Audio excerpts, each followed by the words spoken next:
ইতিহাস, স্পেন 2-0 গোলের হারালো ফ্রান্সকে। লেমিন ইয়ামাল এর জাদু আর রদ্রি এর গোলের বিশ্বকাপে ফাইনাল স্পেন। এমবাপ্পে এর ফ্রান্সের স্বপ্ন শেষ।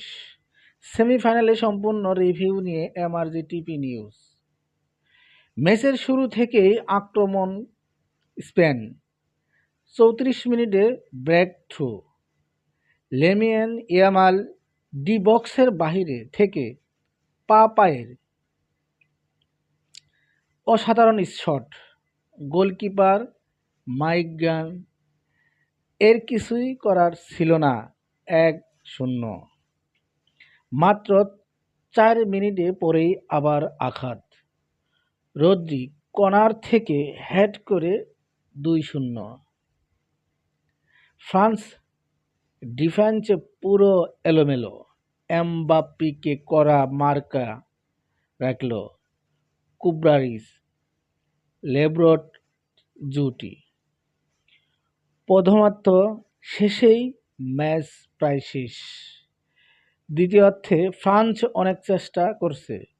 ডেম্বেল অলিস বারবার সুযোগ নষ্ট করছে।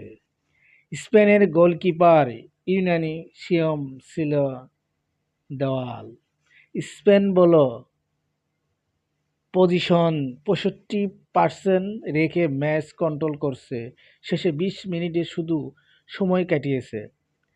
লা রোজা ফাইনাল স্কোর স্পেন 2-0 ফ্রান্স। এই জয়ের মাধ্যমে স্পেন টানা 38 ম্যাচ অপরাজিত।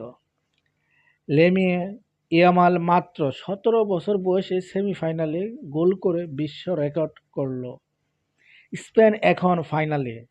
প্রতিপক্ষ আর্জেন্টিনা ভিএস ইংল্যান্ড এর বিজয়ী।